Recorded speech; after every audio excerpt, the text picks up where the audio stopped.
Shalom a todos, bienvenidos nuevamente a Somos Noágidas. Mi nombre es Israel Meiri y estamos en el tema del concepto de Dios según la fe judía. Y en esta oportunidad nos toca hablar sobre el tema de Jesús, sobre el tema de Hijo de Dios, ya que estamos dentro de el tema más amplio que llamamos Trinidad. Y ahora nos toca aclarar si según el judaísmo existe el concepto llamado Hijo de Dios. Antes de comenzar, quisiera recordar al público que nosotros llamamos a este curso intensivo de judaísmo, pero lo llamamos así judaísmo debido a que estamos enseñando acerca de las bases de la fe judía. Es necesario aclarar esto porque algunos podrían pensar que al decir judaísmo estamos hablando de conversión al judaísmo. La posibilidad que un gentil se convierta en judío es algo que por supuesto existe, pero de eso no se trata lo que estamos estudiando, lo que estamos revisando aquí. Aquí estamos mirando las bases de la fe judía y según ese concepto de fe judía, a eso llamamos aquí curso intensivo de judaísmo, es decir, de lo que piensa el judaísmo sobre la fe, de las bases de la fe judía, según la Torá. Por supuesto, según la Torá escrita y según la Torá oral. Por tanto, de nuevo, a todo aquel que ingrese a estos estudios, les animo a revisar los estudios anteriores, debido a que toda vez que ingresan a estos estudios, pero no revisan lo que ya hemos estudiado antes, ello es gran pérdida para que puedan comprender a qué nos referimos. Por tanto, es muy importante para aquel que está interesado, por supuesto, en saber cuál es la respuesta judía con respecto a la fe cristiana, es que nosotros estamos haciendo estos estudios.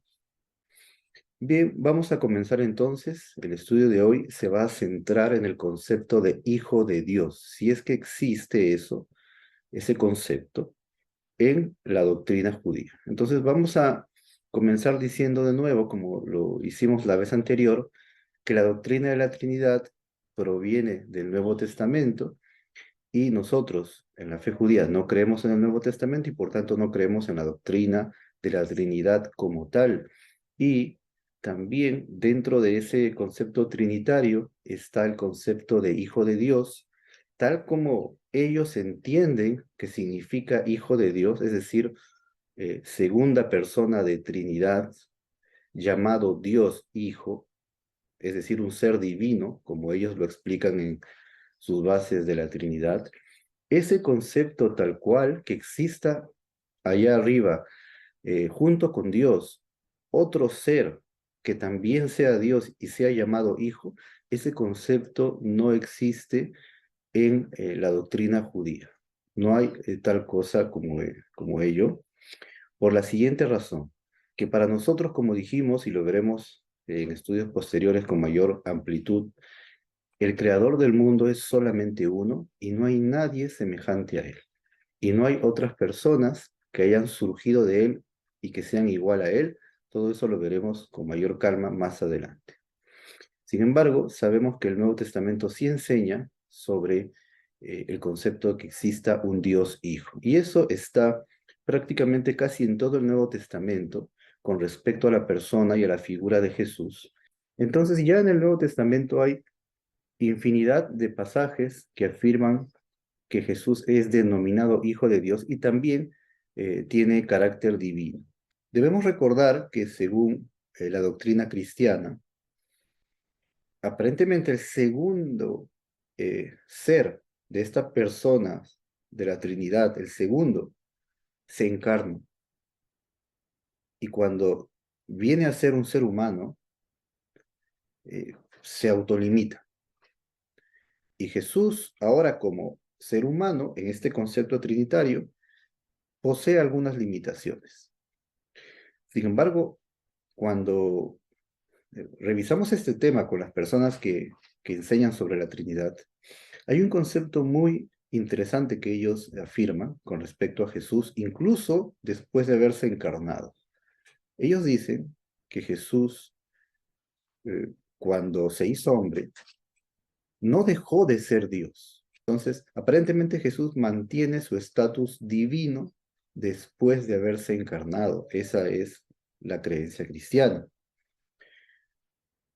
Vamos a ver entonces algunas cosas que hallamos en la historia de Jesús que nos muestra ciertas limitaciones en el aspecto divino, simplemente. En Mateo 4 se habla sobre la tentación de Jesús en el desierto. El cristianismo afirma en muchas de sus enseñanzas que Jesús, al convertirse en ser humano, era 100% hombre y 100% Dios. Es decir, ellos no creen que Jesús fue 50% hombre y 50% Dios. Mitad y mitad, ambos vienen a ser Dios hombre. Ellos no creen eso. Ellos creen que a la misma vez Jesús era Dios al 100% y hombre al 100%, es decir, su humanidad era completa, no había nada en él que sea superior a los demás hombres. Pero al decir esto y al revisar un poco los pasajes, vemos que en verdad esta divinidad, supuesta divinidad de Jesús, no aparece tanto cuando vemos estas historias, porque a un Dios 100% Dios divino, digámoslo así, no cabe la posibilidad de ser tentado de esta forma y que él anhele por un instante siquiera eh, los reinos del mundo y sea tentado. Es más, ¿cómo puede ser tentado alguien que es 100% Dios? Es un tanto complicado este tema, pero hay algo más. Santiago 1:13 dice, porque Dios no puede ser tentado por el mal, ni él tienta a nadie. Ya que Jesús también era Dios, él sí fue tentado por el mal, pero Dios no puede ser tentado por el mal. También hay otra sección aquí en Marcos 13:32, donde dice, pero de aquel día y de la hora nadie sabe, ni aun los ángeles que están en el cielo, ni el Hijo, sino el Padre. Es decir, hay un día que sería el fin de los tiempos, que el día y la hora nadie lo sabe, ni siquiera el Hijo, sino el Padre. Es decir, hay una limitante para el Hijo aquí. Por tanto, esta limitante hace que por un momento no sea 100% Dios, porque el 100% Dios lo sabe todo.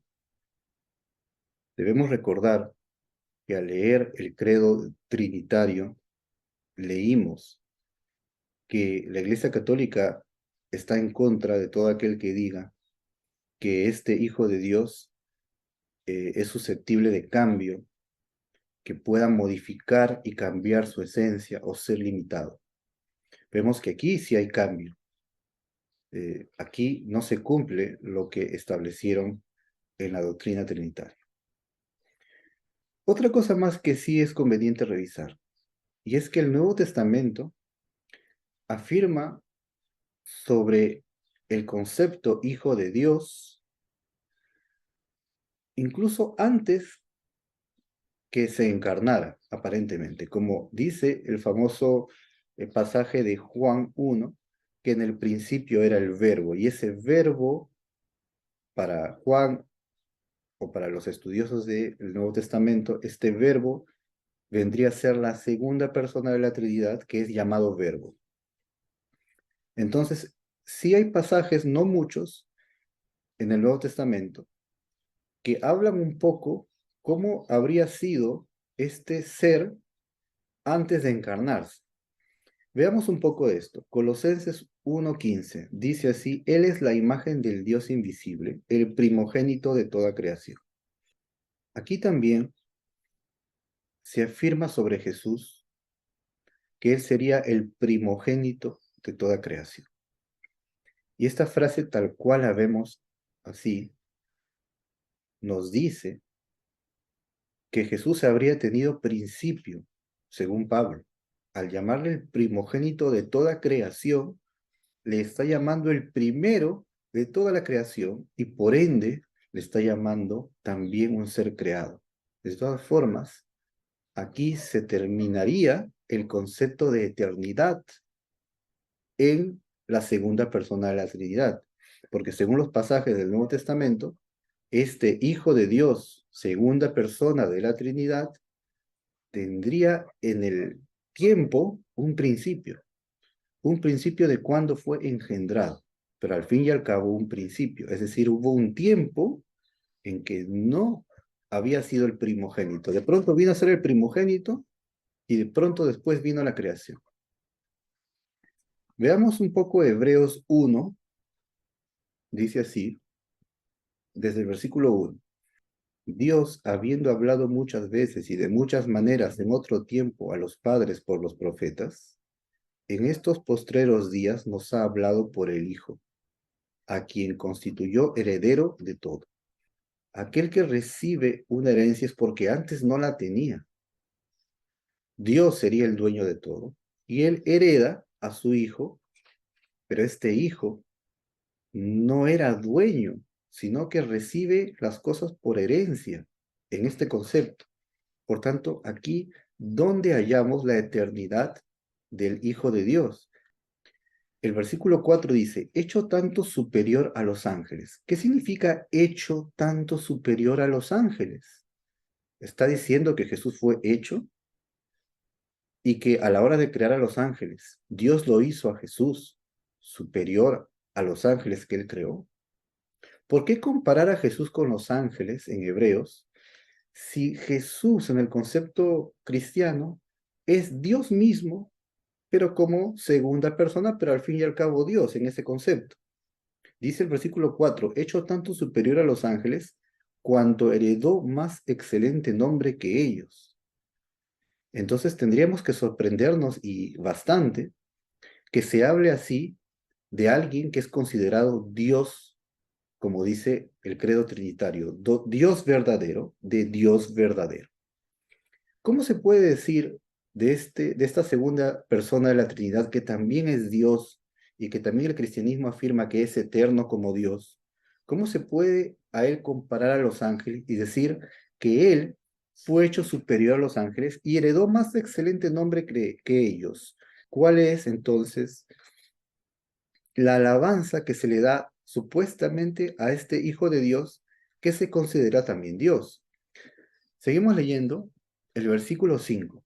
Porque a cuál de los ángeles dijo Dios jamás, mi hijo eres tú, yo te he engendrado hoy, y otra vez, yo seré a él padre, y él me será a mi hijo? Es una pregunta que hace el autor de Hebreos. El autor de Hebreos dice, ¿a cuál de los ángeles dijo Dios jamás, mi hijo eres tú? La respuesta que nosotros tendríamos que darle al autor del libro de Hebreos es, a ninguno de los ángeles le dijo Dios esto. Esto le dijo al rey David.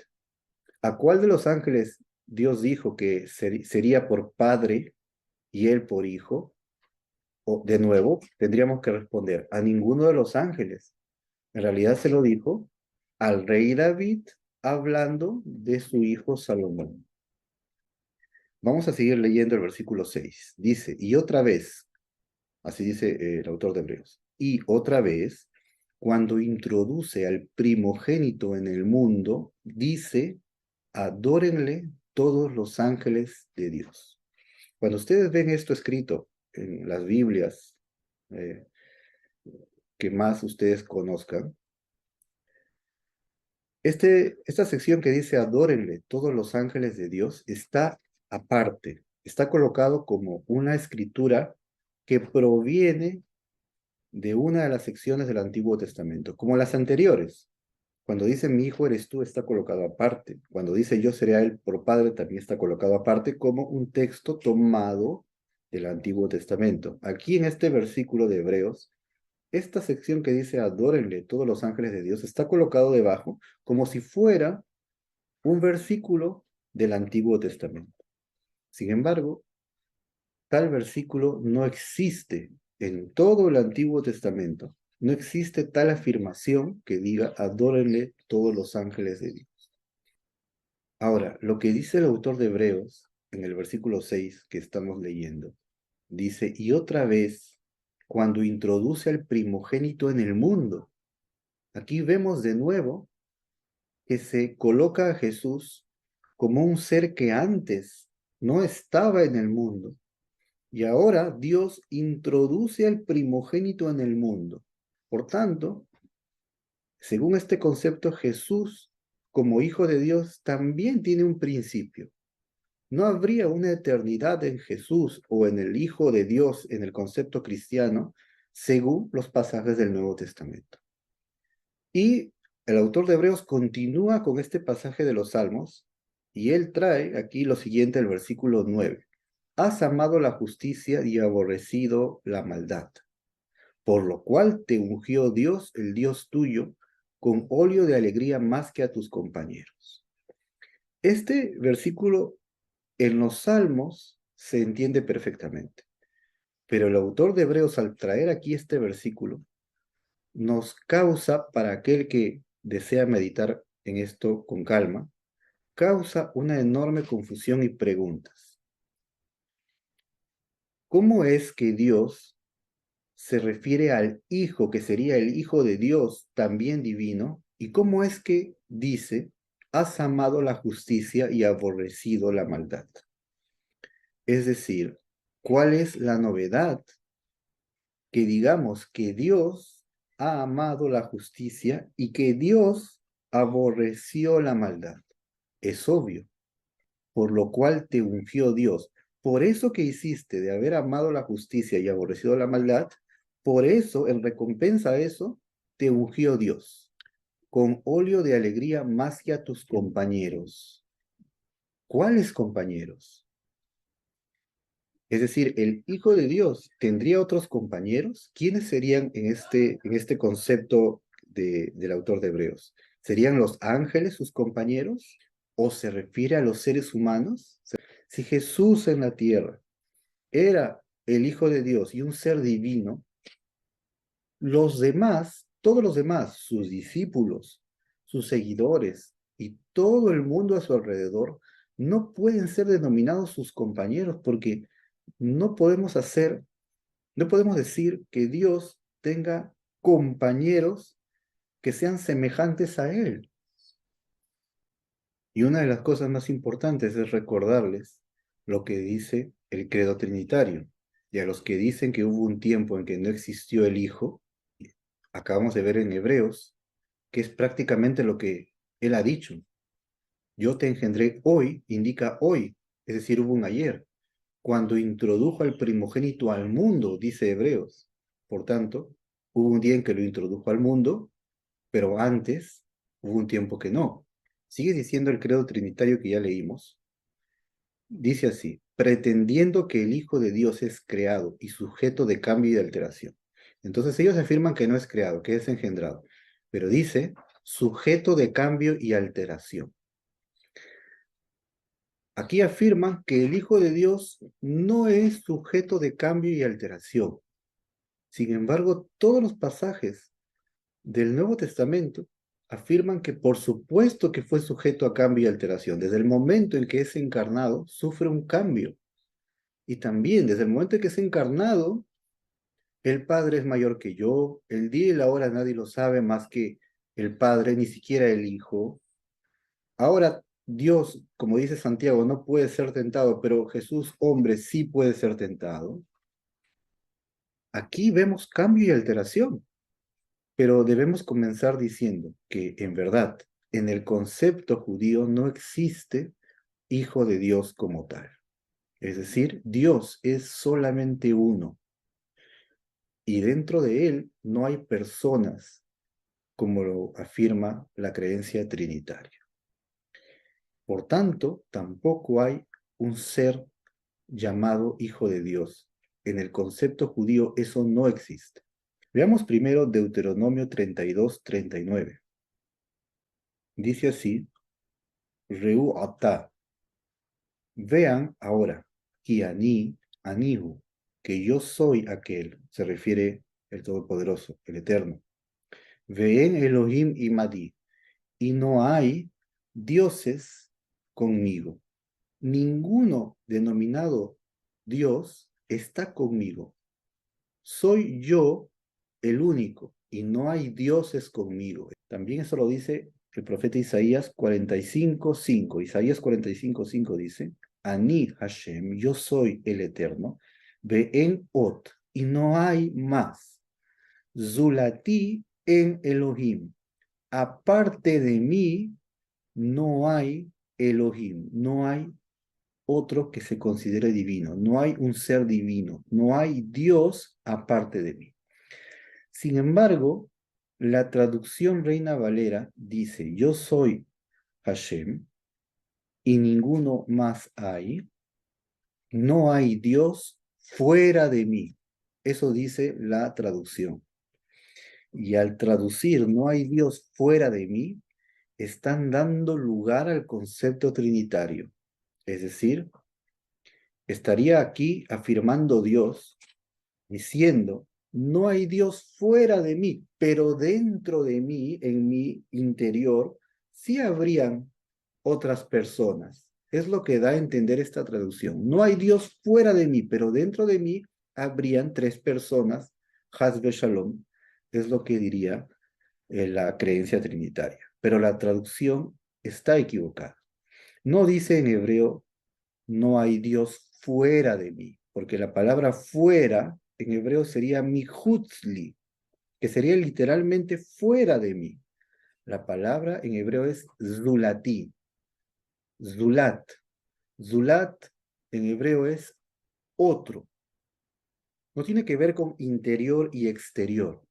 Tiene que ver con otra persona. El otro que es aparte de mí, a ese le llamo el zulat también.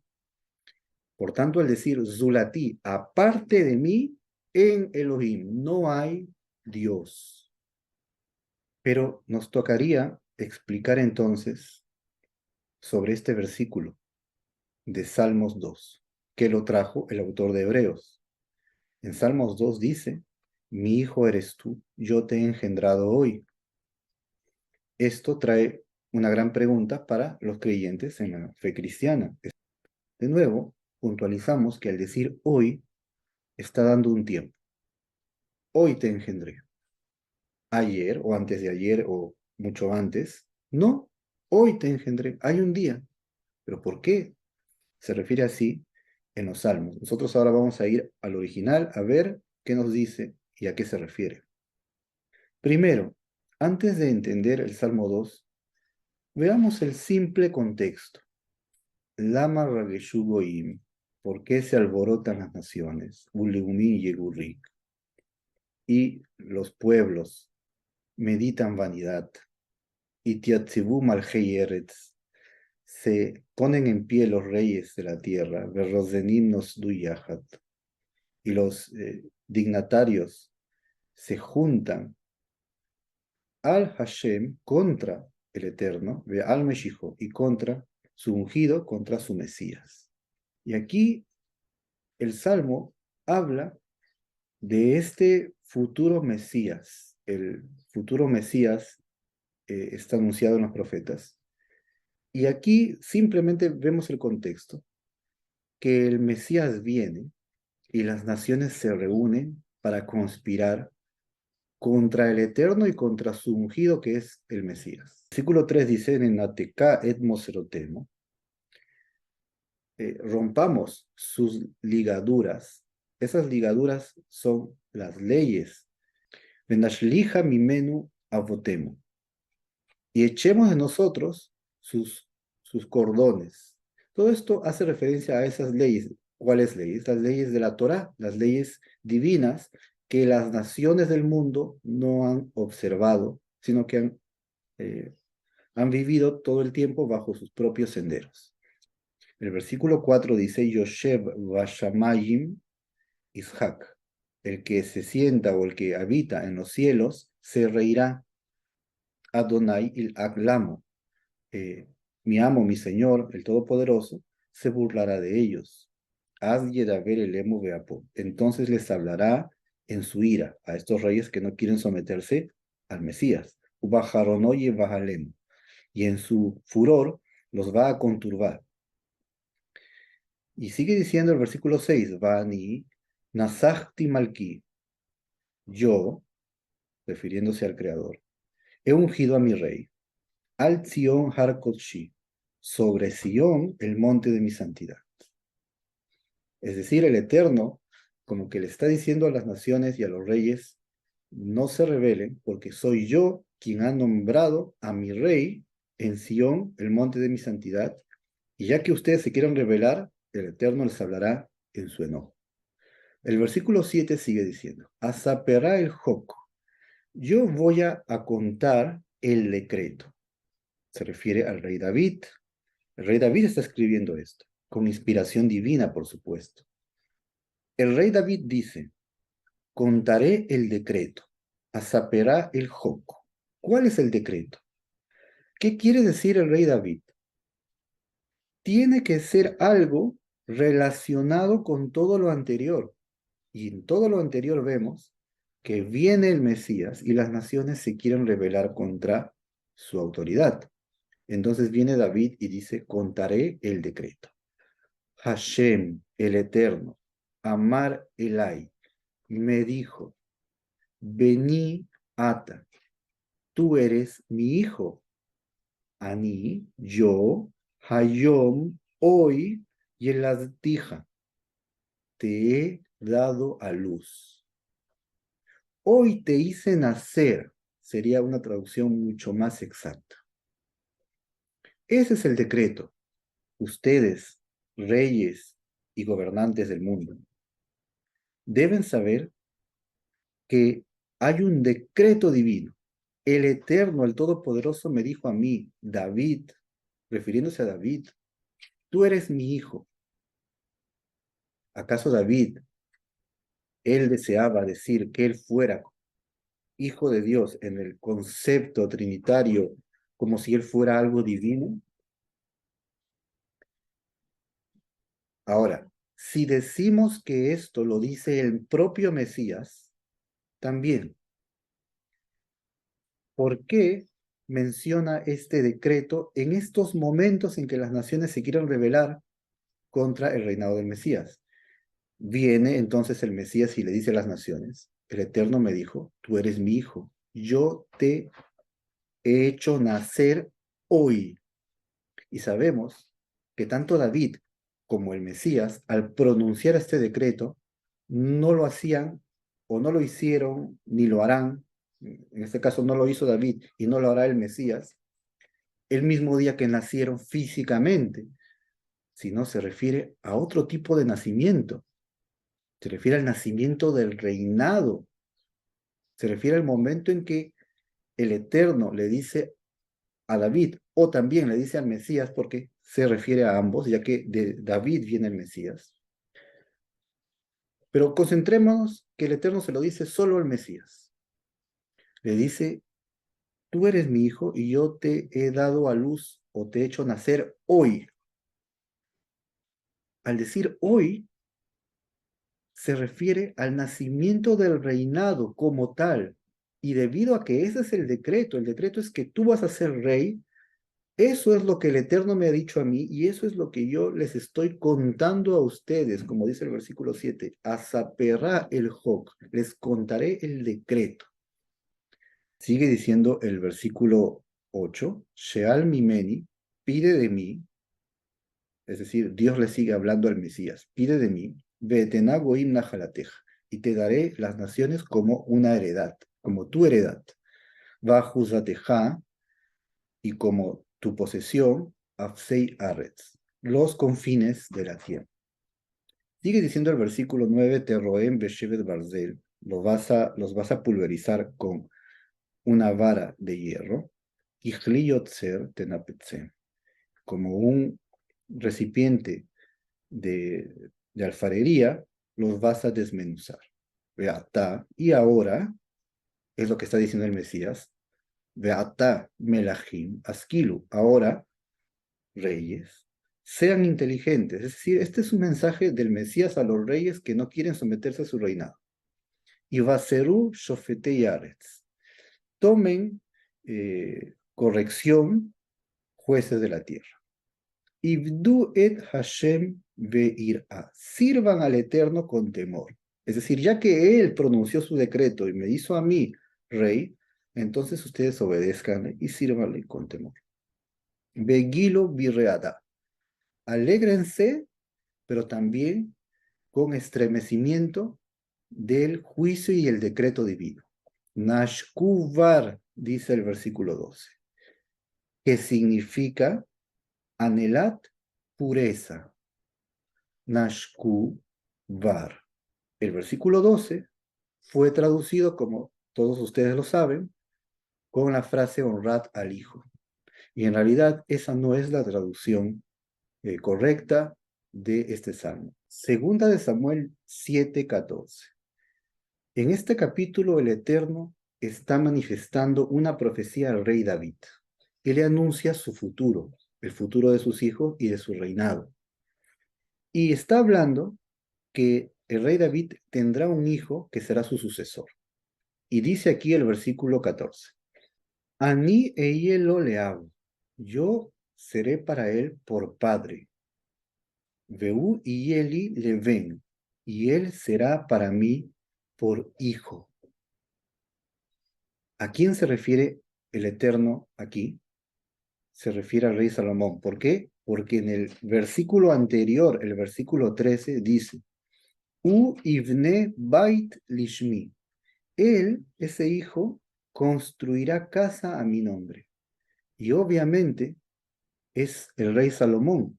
Ya está llamando al rey Salomón su hijo, pero no de manera literal, sino que es un nombre de categoría.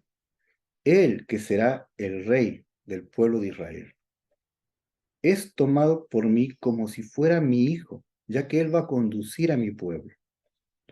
Es metafórico, no es literal.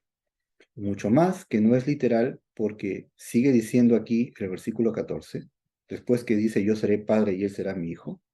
Asher ve'avotó ve'ochaktiv beshevet anashim uvnigee bene Adam. Si él comete transgresiones, yo lo voy a reprender con vara de hombres y con plagas de los hijos de hombres, es decir, con castigos. ¿A quién? A este hijo. ¿Por qué? Justamente la metáfora de padre e hijo es esa. El Eterno habla de esta metáfora porque un padre está pendiente de su hijo y cuando se porta mal, de inmediato lo castiga. Entonces, ¿cómo es que el autor de Hebreos trae esta sección que se refiere a Salomón con total evidencia y lo trae y lo coloca para Jesús? No guarda relación. Sin embargo, nosotros encontramos que el Eterno también ha llamado de forma singular a su pueblo Israel como su hijo. Lo encontramos en Éxodo 4:22. Dice así, ve a Marta el paro y le dirás a Faraón, Coamar Hashem, así dijo el Eterno, vení vejorí Israel. Mi hijo, mi primogénito es Israel. El pueblo de Israel, el Mesías, el propio rey David y el rey Salomón fueron denominados hijo por el propio Creador, pero en lenguaje metafórico, no de manera literal y no divinizando ni al pueblo de Israel, ni a David, ni a Salomón, quien fue llamado hijo, y mucho menos al Mesías. Y como veremos más adelante, estudio del concepto de Mesías en las siguientes clases. Y encontramos un pasaje más en el Antiguo Testamento, mal llamado Antiguo Testamento, por supuesto. El pasaje está en Proverbios 34. Al leer la traducción, encontramos lo siguiente. ¿Quién subió al cielo y descendió? ¿Quién encerró los vientos en sus puños? ¿Quién ató las aguas en un paño? ¿Quién afirmó todos los términos de la tierra? ¿Cuál es su nombre? Y el nombre de su hijo, si sabes.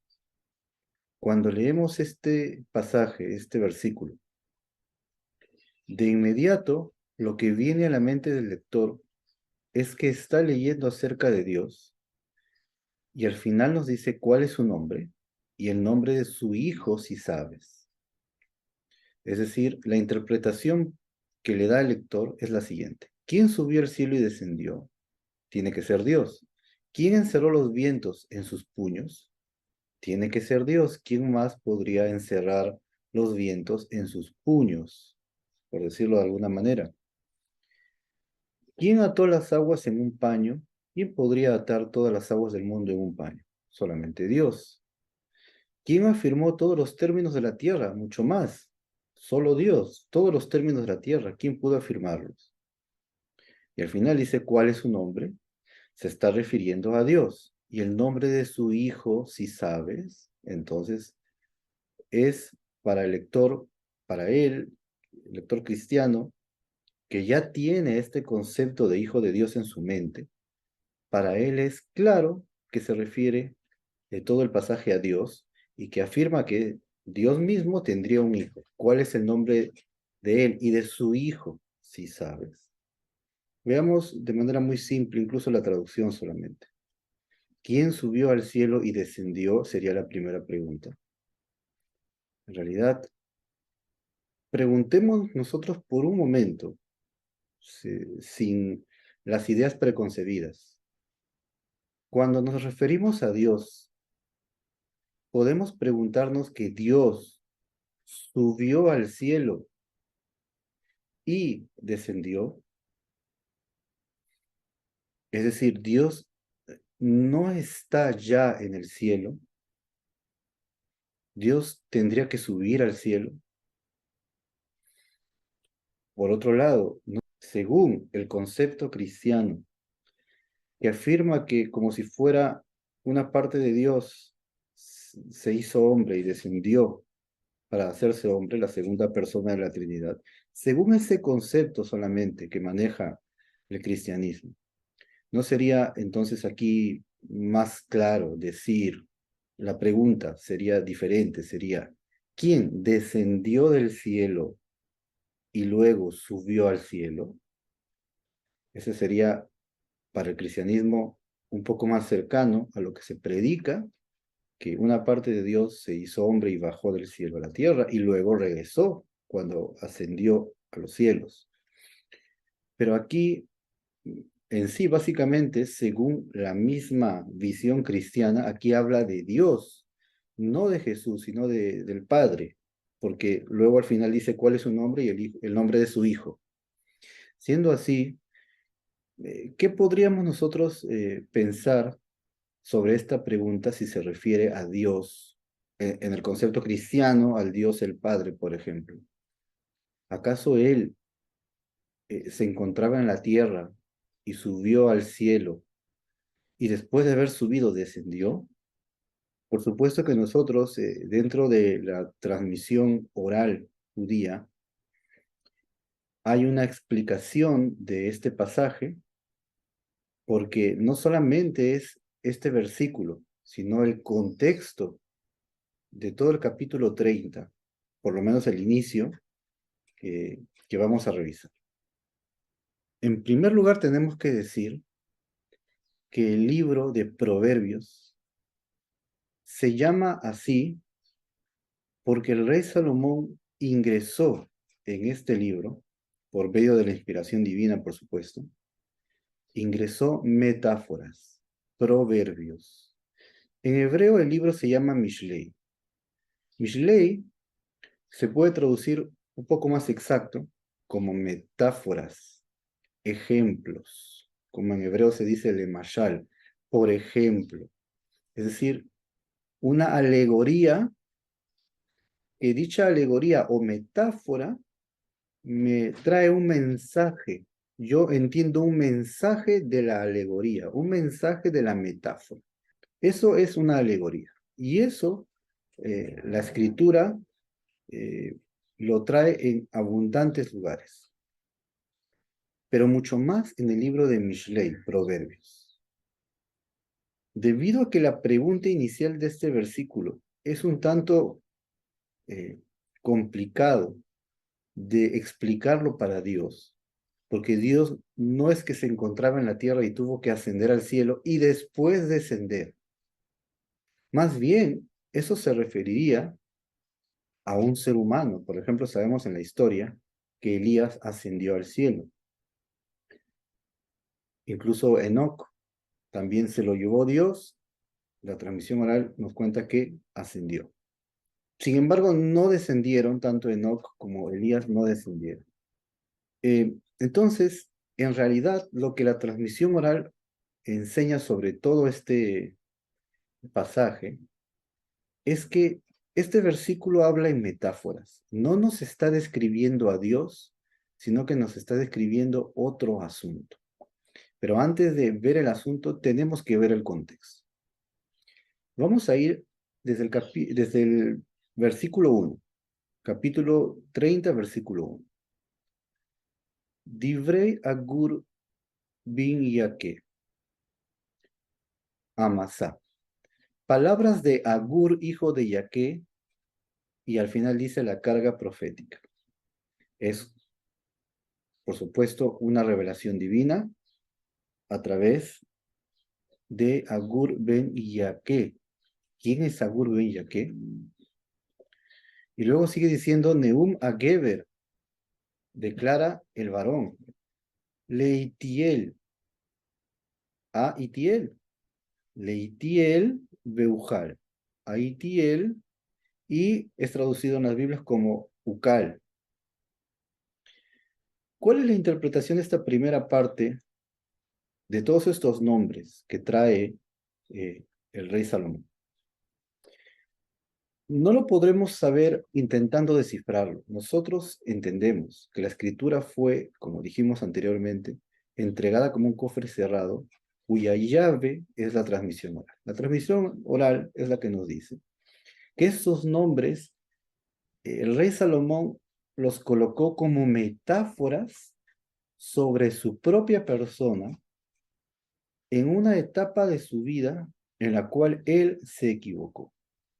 Para colocar un poco el contexto, ya sabemos que el rey Salomón, nos cuenta ahí la escritura, que se hizo muy millonario, por supuesto, muy exitoso, se elevó muy en alto, y nos dice que él compró muchos caballos, que también tuvo muchas mujeres y aumentó mucha riqueza. Eso nos cuenta la escritura.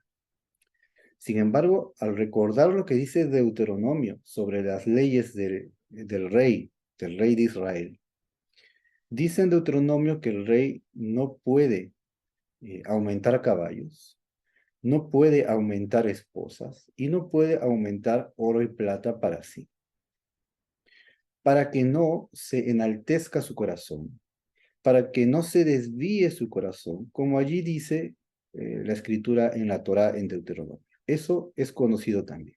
Sin embargo, el rey Salomón, él al estudiar este pasaje de Deuteronomio, él dijo que el rey no debe aumentar caballos ni dinero para que no se enaltezca. Y al revisar todo ello, el rey Salomón entendió y dijo, este mandamiento para los reyes es para que no se enaltezcan.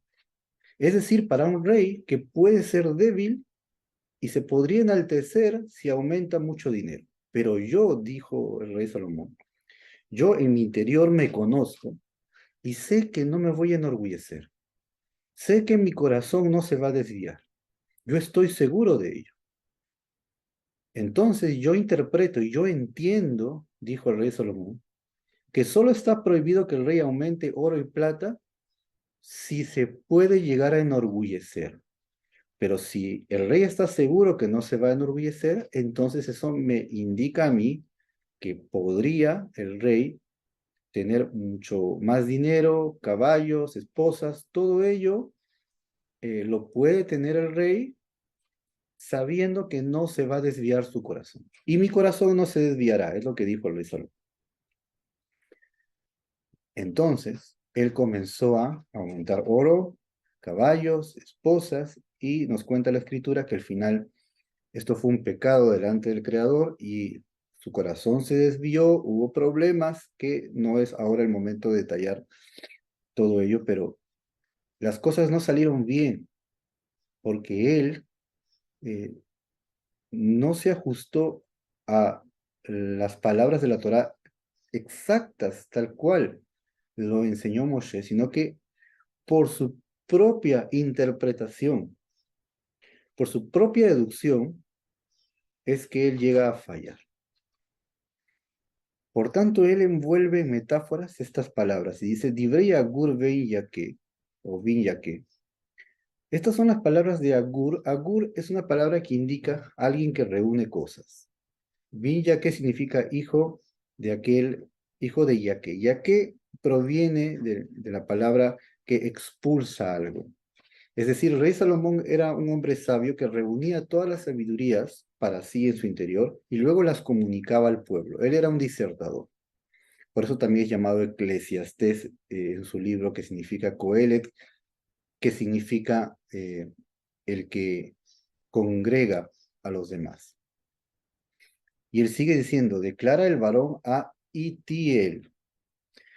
Aquí la metáfora se envuelve otra vez, en el cual el rey Salomón se dice a sí mismo, yo Salomón, ahora que me doy cuenta de lo que hice, me digo a mí mismo en aquel entonces, y se coloca él el nombre, el apodo de Itiel.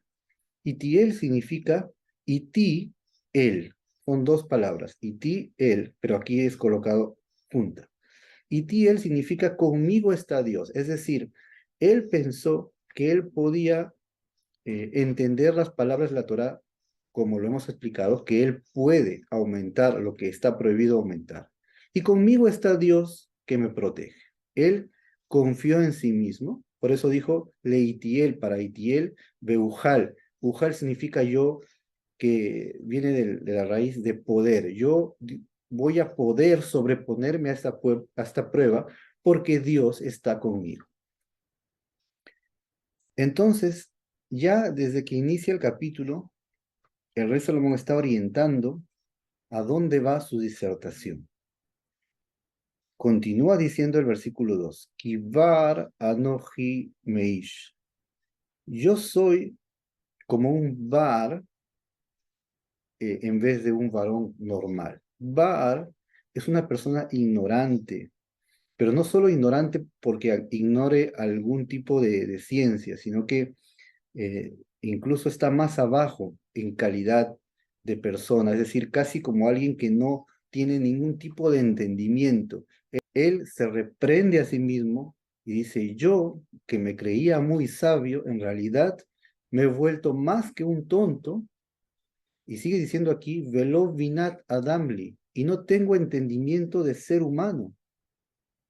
Es una crítica fuerte hacia él a través de la inspiración divina. Sigue diciendo el versículo 3, veló la madre ti jochma, y ni siquiera he estudiado sabiduría, vedad kedoshim edad, y tampoco el conocimiento de lo sagrado, yo no lo sé. Es decir, al haber confiado en mi propio criterio y no haberme ajustado a los dictámenes de la Torá, en vez de ser el hombre más sabio de la tierra, al actuar así me he vuelto en el hombre más ignorante, como si fuera que no tengo capacidad de entendimiento humano y como si nunca hubiera estudiado ningún tipo de sabiduría ni conocimiento de lo sagrado. Así me considero yo por haberme confiado y haber transgredido lo que la Torá me mandó a mí como rey. En esa meditación continúa el rey Salomón diciendo, Mi ala shamayim vayerat. ¿Quién subió al cielo y descendió? Él se pregunta. Y en realidad aquí viene la transmisión oral para explicar a quién se refiere el rey Salomón. El rey Salomón ahora se refiere a Moisés, pero se refiere a él en metáforas. Él está hablando en metáforas desde el inicio. Desde el inicio tiene nombres envueltos en alegorías para él, y ahora en su meditación, en esas metáforas, él va a meditar acerca de Moisés. Es decir, el rey Salomón dirá, ¿acaso yo me he creído más sabio que el propio Moisés? Si el Eterno le entregó a Moisés la Torá en el monte Sinaí, ¿seré yo quien me crea más sabio porque el Eterno me dio sabiduría? ¿Voy a confiar y voy a querer hacer más allá de lo que el Eterno mandó a Moisés, en eso he tropezado, porque no hay y no hubo ni habrá un profeta como Moisés. Eso lo dice la Escritura, el Deuteronomio, al final de la Torah. Mi ala Shamaim, ¿quién subió a los cielos? Vayerat, y descendió. ¿Quién fue el que hizo eso? La respuesta es Moisés. Por supuesto, no está hablando de Dios. Dios no estaba en la tierra para subir al cielo y para luego descender. Está hablando de Moisés. En metáforas, Moisés va a ser llamado en todo este versículo con muchas clases de metáforas que veremos, pero al principio dice, ¿quién subió al cielo cuando Moisés subió al monte Sinaí? El Eterno lo llevó a las alturas celestiales y le entregó la Torá, le hizo escribir la Torá, es decir, Moisés no solamente estaba en la cima del monte Sinaí, Moisés experimentó un viaje a los cielos en su ámbito espiritual. Él fue elevado y llevado a los cielos para que le sea entregada la Torá. Y luego descendió de los cielos y también del monte Sinaí. Esto tal vez algunos no lo sepan, pero es la transmisión oral la que nos cuenta que Moisés fue tomado al cielo por un momento durante esa época en que estuvo en el monte Sinaí y se le dictó la Torá, se le enseñó la Torá y él descendió del cielo, de esa experiencia espiritual que tuvo durante 40 días y 40 noches, por lo cual no comió ni bebió agua, como está escrito, y él descendió con la Torá del Eterno, que se la confió a él. Él sigue meditando sobre Moisés, pero en metáforas. Y aquí vienen las metáforas a Moisés. A pesar que literalmente nos parezca algo que se referiría a Dios, en realidad no es así. No está hablando el rey Salomón de forma literal, sino en metáforas. Y dice lo siguiente, continuamos leyendo. Mi asaf ruach behofnav, ¿quién reunió el viento en sus puños? Esto es una metáfora para Moisés, porque es obvio que Dios es el dueño de los vientos, es el dueño del mar, de eso no hay ninguna duda. Pero aquí, en esta metáfora, coloca a Moisés en estas circunstancias que vamos a revisar. ¿Quién ató los vientos en sus puños? Esto es una metáfora para referirse a Moisés en el momento en que él estaba en Egipto, hablando al faraón para que deje salir al pueblo. Y, por supuesto, no quiso y vinieron las plagas. Una de las plagas fue la plaga de sarna en la piel de las personas. Moisés tomó cenizas y los esparció al cielo, y ellos se convertirían en úlceras en toda la tierra de Egipto. Lo que pasó, lo que nos cuenta la transmisión oral, es que cuando Moisés lanza esas cenizas, se juntan con el viento y el viento lleva las cenizas por toda la tierra de Egipto y esas cenizas caen en la piel de los egipcios y producen las úlceras, la plaga de úlceras. En las manos, en los puños de Moisés, el Eterno hizo que en sus puños fueran reunidos los vientos. ¿Por qué? Porque de un solo puño Moisés no podía lanzar al cielo y esperar que solo con lanzarlo esto iba a viajar por todo Egipto, sino que como si fuera el Eterno colocó ese poder en Moisés y la fuerza de los vientos la colocó en sus puños. Al lanzarlos al cielo, de sus puños salió la fuerza de los vientos para que se esparza en toda la tierra de Egipto. Sigue diciendo aquí, Mitzarar Mayim Basimla. ¿Quién ató las aguas en una tela? Aquí el rey Salomón, según la transmisión oral que poseemos, por supuesto, está hablando también de Moisés en el momento en que las aguas del Mar Rojo se dividen. y no continuaron su curso, sino que se detuvieron allí.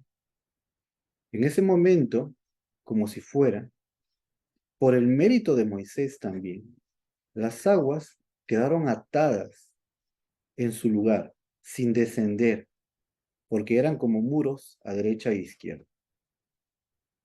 Y es como si él hubiera tomado las aguas y las hubiera atado en una tela, y la tela hacía que las aguas permanezcan dentro de ellas atadas y no se derramaban porque estaban dentro de la tela, en la metáfora que estamos viendo aquí. De la misma manera, es como si hubieran colocado una división, como si fuera metafóricamente, una división en las aguas para que se mantengan y no se sigan esparciendo y el pueblo pueda pasar. Esta es la segunda metáfora con respecto a Moisés. Sigue diciendo, Mi ekim kolaf seyaretz. ¿Quién hizo firmes todos los confines de la tierra? Esto también es una metáfora de Moisés en otro sentido. Cuando Moisés recibió la Torá en el monte Sinaí y la trajo al pueblo, a partir de ese momento todo el mundo pudo continuar existiendo. Esto es un principio que muchos no saben. El Eterno creó el mundo para que su palabra divina, para que su Torá, sea cumplida en este mundo. Pero para que eso sea posible, tenía que el pueblo de Israel recibir la Torá en el monte Sinaí. Y Moisés, que fue el emisario, la trajo al pueblo. En el momento en que el pueblo de Israel, junto con Moisés, reciben la Torá, porque si el pueblo de Israel no hubiera aceptado la Torá, ya no hubiera razón de ser para que el mundo siga existiendo. El mundo existe gracias a que la Torá descendió a través de Moisés y ahora el mundo puede continuar su existencia. Pero en el momento en que Moisés trajo la Torá, como si fuera, él afirmó todos los confines del mundo y el mundo continuó su existencia. Y aquí el verbo es mi ekim, quien hizo mantener todos los confines de la tierra. No dice quién creó los confines de la tierra, no dice quién los afirmó, como es la traducción, sino que quién hizo que se mantuvieran existiendo, ekim. Hasta aquí el rey Salomón se hace las preguntas. ¿Quién es como Moisés, que fue digno de traer la Torá, que fue digno que a través de él se hicieran milagros en Egipto y en el Mar Rojo? ¿Quién es tan digno como él que yo me atreví a cuestionar la revelación de él, sacando mis propias conclusiones y actuando según mi propia opinión? Sigue diciendo aquí, Mashemo, ¿cuál es su nombre? ¿El nombre de quién? ¿De Moisés? No, él está diciendo, ¿quién subió a los cielos y descendió como Moisés? ¿Quién lo hizo? ¿Quién lo hizo? ¿Quién lo hizo como Moisés lo hizo? Nadie. Por tanto, la pregunta es retórica. Si tú conoces a alguien que subió al cielo y descendió como Moisés, ¿cuál es su nombre? Es decir, de esa persona que se parece a Moisés, que es como Moisés, dime quién es, cómo se llama. Sigue diciendo, Umashem Veno, Kiteda. ¿Y cuál es el nombre de su hijo, si lo sabes? Es decir, tú conoces a alguien que se parece a Moshe, dime cómo se llama. Es decir, conoces a alguien como Moshe y conoces a alguien que descienda de él y que se parezca al Padre, que se parezca a aquella persona que es como Moisés también.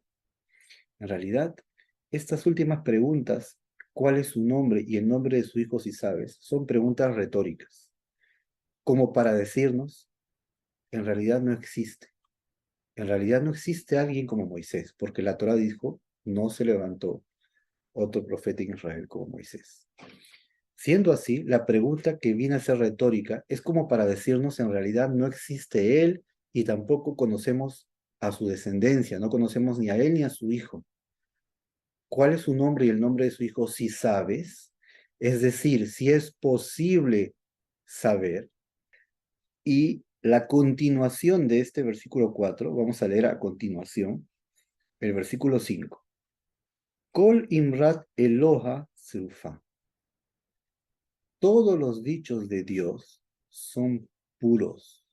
Magenu la Josimbo. Él es escudo a los que se refugian en él. La continuidad de este versículo indica a qué se refiere el versículo anterior, porque es una continuidad que estamos mirando aquí. Después de criticarse y decir, has actuado como quien no tiene entendimiento humano, como si nunca hubieras estudiado sabiduría. ¿Quién es aquella persona realmente que fue digna de recibir la Torá? Fue Moisés, y tú creíste ser más sabio que él. Por tanto, debes saber que la palabra de Dios que le entregó a Moisés es totalmente pura, libre de cualquier mancha. Es una manera de decir que es exacta y que es escudo a los que se refugian en él. Y el versículo 6, que es el que continúa, dice, al Tosef al Debarab, no agregues a sus palabras, pen yohiach beja venichzapta, no sea que te reprendan, te llamen la atención a ti y termines siendo un engañador. Es decir, el final de todo este tema nos dice que la crítica que hace el rey Salomón a su propia persona la termina diciendo, en realidad, la palabra que el Eterno le dio a Moisés es pura. No agregues a sus palabras tu propia opinión, lo que tú pensaste que si podías aumentar dinero no se iba a desviar tu corazón. No, no agregues a sus palabras, porque si no, vas a terminar siendo reprendido por eso. Entonces, si ustedes observan desde el versículo 1 hasta el 6, es una sola temática. Y solo la transmisión oral nos revela, nos muestra cuál es la intención del rey Salomón en todo esto. Para terminar este tema, con la ayuda del Eterno, vamos ahora a mencionar el tema del ángel de Hashem. El cristianismo vio en algunas secciones de la Biblia que de pronto es mencionado un llamado ángel de Hashem, sin dar nombres. Y a la misma vez, en el contexto en el cual aparece, aparentemente este ángel se manifiesta como si fuera él mismo Dios. Esto vamos a ver a continuación para explicar a qué se refiere. Pero desde ya sabemos, desde ya comentamos que el cristianismo asume que este ángel de Hashem sería la segunda persona de la Trinidad, el Hijo de Dios, pero que antes de su aparición o antes de encarnar en la historia, decide manifestarse pero como ángel. Eso es lo que ellos concluyen. Nosotros vamos a comenzar diciendo que la escritura es clara al llamar a los ángeles y al llamar a Dios. Y la Torá oral en algunas oportunidades nos explica que el término Elohim se refiere a Dios y a veces se refiere a los ángeles. Y el contexto y la explicación oral es la que nos da esa fuente, es la que nos da esa claridad. Pero hay momentos en que la escritura menciona directamente la palabra ángel. La palabra ángel en hebreo es malach. Vamos a ingresar a ver a este personaje que es llamado en la escritura como el ángel de Hashem. Encontramos primero en Éxodo 3:2, el momento en que Moisés ve la zarza ardiente y recibe la misión de sacar al pueblo de Israel de Egipto. Dice así, Éxodo 3:2. Vayera malach Hashem elá, y se apareció el ángel de Hashem a él. Velabat esh, en una flama de fuego, etcétera. Ya sabemos la historia. Continuamos el versículo Vayar Hashem, y vio Hashem, el propio Eterno, Kisar Lirot, que se apartó para ver, es decir, que Moshe se apartó de su camino para ver esta visión. Vayikra Elav Elohim mitoch asene, y lo llamó Dios dentro de la zarza. En el versículo 2 dice que se le apareció el ángel del Eterno. Y en el versículo 4 dice que el Eterno mismo vio que él venía a ver la visión de la zarza y él mismo lo llamó directamente. Y Dios habló con Moisés directamente. La pregunta es entonces, ¿por qué en el versículo 2 dice que se le apareció el ángel del Eterno? Esto a algunos les da a entender que este ángel es el mismo Dios. Y en verdad la respuesta que daremos aquí es la respuesta para todo lo que vamos a ver a continuación. El Todopoderoso, y eso lo explica la Torá oral, el Todopoderoso, Él es infinito y su esencia es algo que no podemos siquiera alcanzar ni con el pensamiento. Él es más allá de lo que podamos imaginar. Pero cuando Él, en su alto nivel, en su grandeza, cuando Él quiere manifestarse al hombre, para que Él reciba ese mensaje, el Todopoderoso utiliza medios para transmitir su mensaje a la persona. Ese medio es una fuerza espiritual que hace que la palabra divina llegue al nivel más bajo en el cual nos encontramos nosotros y pueda haber esa comunicación, ese poder, ese emisario que lleva el mensaje es el ángel. Porque si el Todopoderoso se manifiesta directamente al hombre, el hombre no puede resistir. Necesita un canal. Y en este caso, con Moisés. Cuando se aparece el ángel del Eterno, él es el canal que trae el mensaje divino y a través de él la presencia divina, el propio Creador, se manifestó a Moisés a través del canal que sería el ángel. Pero no es que el ángel sea Dios y tampoco es que el Eterno, el Creador, se haya convertido en un ángel para hablar con el hombre. Porque el Todopoderoso no cambia su esencia ni se transforma en hombre. Esto es un principio que vamos a ver. Él no se transforma ni en forma de hombre, ni en forma de ángel, ni en forma de cualquier otra cosa creada. Él es único e inmutable, pero los canales que él utiliza son los ángeles. Por ese motivo, encontramos una aparente contradicción. En Deuteronomio 26:8 dice, Vayotzienu Hashem mi Misraim, y nos sacó Hashem el Eterno de Egipto. Pero en Números 20:16 dice, Vanis'ak el Hashem, y clamamos a Hashem, Vaishma kolenu, y escuchó nuestra voz. Vaishlach malach, y envió un ángel, Vayotzienu mi Misraim, y nos sacó de Egipto. Entonces, un versículo dice que es el Eterno mismo quien nos sacó de Egipto. Y otro dice que es que Él envió su ángel y nos sacó de Egipto. También encontramos en el libro de Jueces 13, versículo 22, Vayomer Manoach el Ishto Mot Namut ki Elohim Raim. Dijo Manoach a su esposa, vamos a morir porque Elohim Raim. Y aquí la traducción de la Biblia, la que todos conocen, traduce porque a Dios hemos visto, a Dios, indicando al Creador. Sin embargo, esa no es la traducción. El verdadero sentido del término Elohim aquí es porque ángeles hemos visto. ¿Por qué Manoaj estaría con miedo de haber visto ángeles? Porque él temía que al haber contemplado un nivel tan alto de santidad como un ángel, él y su esposa no sean suficientemente dignos de contemplar la santidad de los ángeles, por sentir que les faltaba méritos y que tendrían algún tipo de falla en su vida.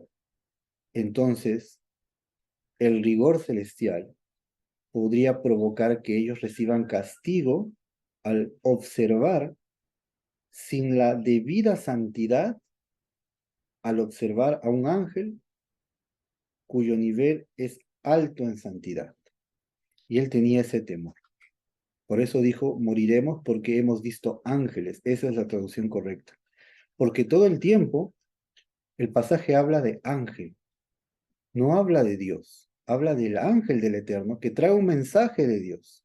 Y la prueba que aquí Manoach se refiere a que tiene miedo de morir por haber visto un ángel de Dios y no por haber visto al mismo Dios, porque alguno podría decir, pero en realidad el texto dice Elohim, y a pesar que también se refiere a los ángeles, podría también referirse al propio Dios, ¿por qué no? Entonces, una prueba de ello es que dentro del mismo libro de Jueces, Jueces capítulo 6, versículo 12, hablando de la historia del juez Gedeón, Vayera Elab Malach Hashem, y se apareció a él el ángel de Hashem, Vayomer Elab, y le dijo a él, Hashem imecha givor Jail, Hashem está contigo, fuerte guerrero. Es la aparición del ángel al juez Gedeón, que en hebreo es Gidón. Continuamos más adelante en la historia, en este mismo capítulo 6, versículo 21. Vaishlach malach Hashem et ketze amishenet asher beyado. Envió el ángel de Hashem el extremo de su bastón que tenía en mano, vaigaba basar, uva matzot, y tocó la carne y los panes sin levadura, batal aesh natzur, y subió el fuego de la peña, de la roca, batojale da basar beta matzot, y consumió la carne y los panes sin levadura, umalach Hashem alach me'einav, y el ángel del Eterno se fue de sus ojos. Es decir, en la continuación de la historia, Gedeón presentó carne y el ángel que se le aparece a Gedeón hace que con su bastón se encienda fuego y suba. Y al hacer eso, el ángel desapareció de los ojos de Gedeón. Entonces Gedeón se da cuenta que estaba hablando con un ángel. Y lo mismo que le pasó a Manoach, le pasó a Gedeón. Él pensó, estuve hablando todo el tiempo con un ángel y no con un profeta. Versículo 22. Vayar Gidón, y temió Gedeón, ki malach Hashem hu, porque ángel de Hashem es, porque era un ángel de Hashem. Y dice aquí en hebreo, un ángel de Hashem. Vayomer, y dijo, Vayomer Gidón, y dijo Gidón, y dijo Gedeón, Aha, Adonai Elohim. Es una expresión, oh mi Señor Dios, y al Ken Raiti Malach Hashem, porque en realidad he visto un ángel de Hashem, Panim el Panim, cara a cara, y él se quejó, dio una expresión de queja y de lamento, diciendo, he visto un ángel de Hashem cara a cara, y aquí menciona ángel de Hashem, no Dios, ángel. Y él se lamenta y se asusta, y por eso dice al inicio, y temió Gedeón, porque era un ángel de Hashem, tuvo miedo. ¿Por qué tuvo miedo? Versículo 23, Vayomerlo Hashem, y le dijo Hashem, es decir, en revelación profética, él escuchó la voz del Eterno, que le dice, Shalom leja, tú tienes paz, al tirá, no temas, lo tamut, no morirás. Entonces vemos que tanto el temor de Manoach como de Gedeón es el mismo.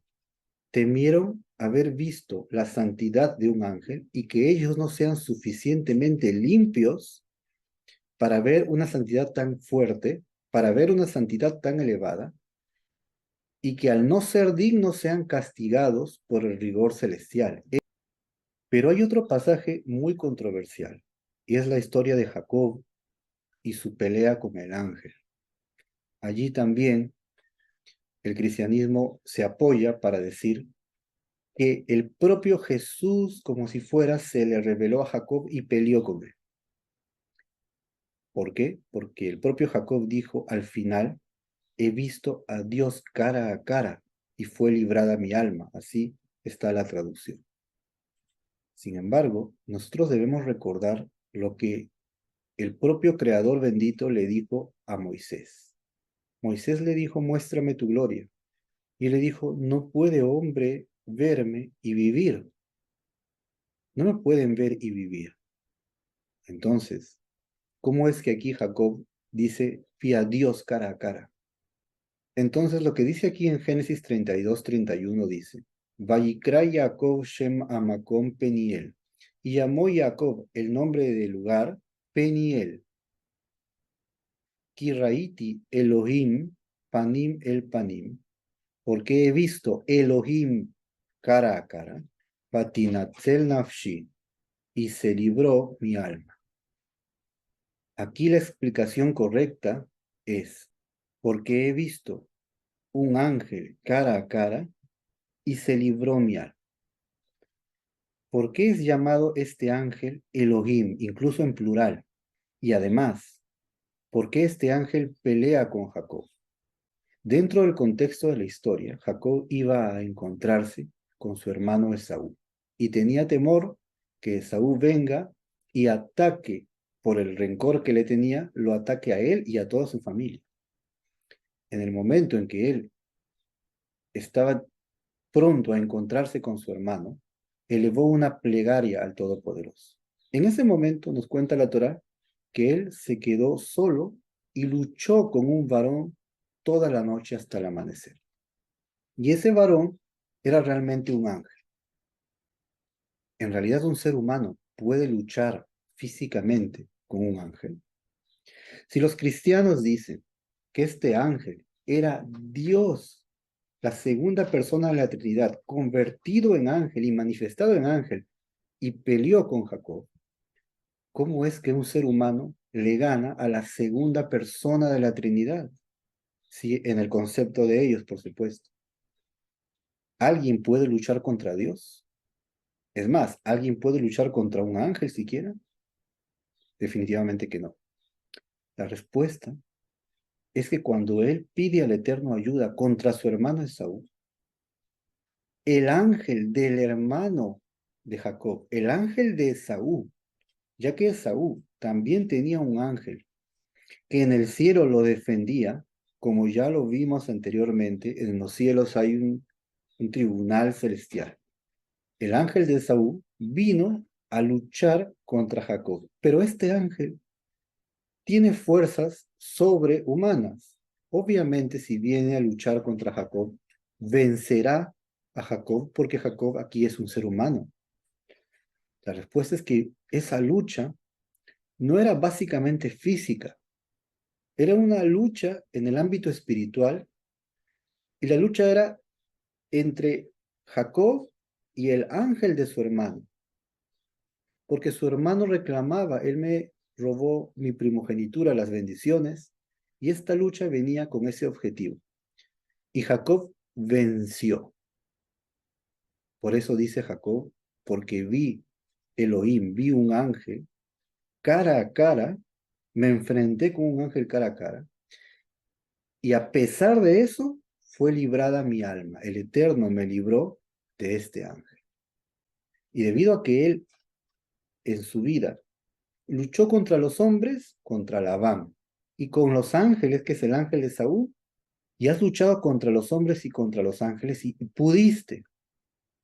Debido a eso, el Eterno le llama Israel, y se lo llama a través del ángel, y más adelante se le coloca ese nombre, más adelante en la historia, en Génesis. Una última cosa para ver hasta aquí es Zacarías 3:2. Vayomer Hashem el a Satán. Y dijo el Eterno al Satán, Ikar Hashem beja a Satán. Te reprenda Hashem a ti, Satán. Aquí viene la pregunta. Y dijo el Eterno a Satán, que te reprenda el Eterno, Satán. Digamos que esto es un tanto contradictorio. Tendría que decir, y dijo el Eterno al Satán, yo te reprendo. ¿Por qué dice, te reprenda Hashem otra vez?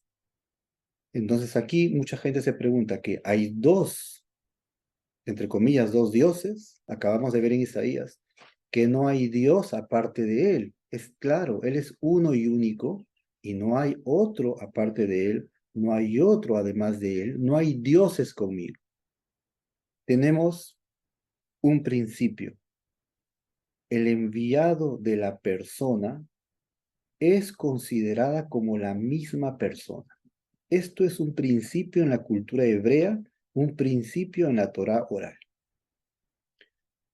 Cuando yo envío a un emisario en mi nombre, el emisario va y cuando llega al destino al cual yo le envié, él habla en primera persona como si fuera yo.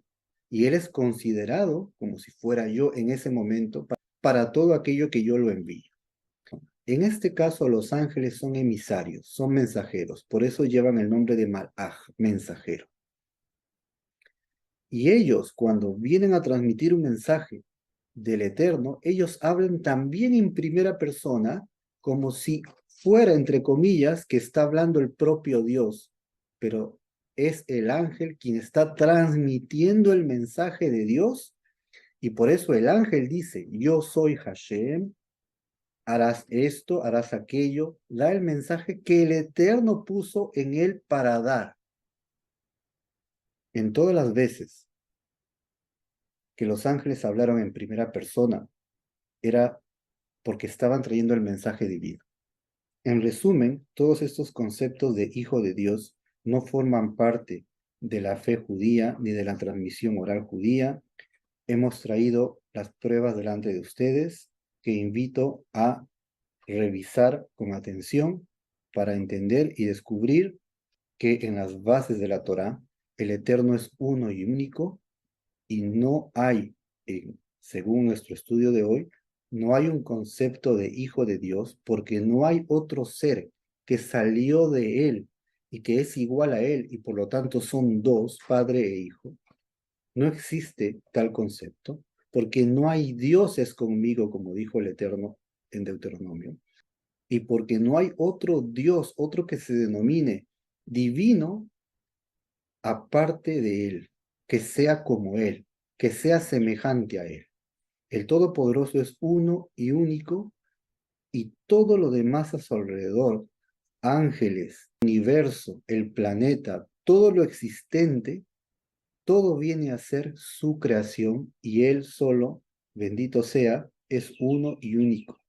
Esa es la fe de la Torá.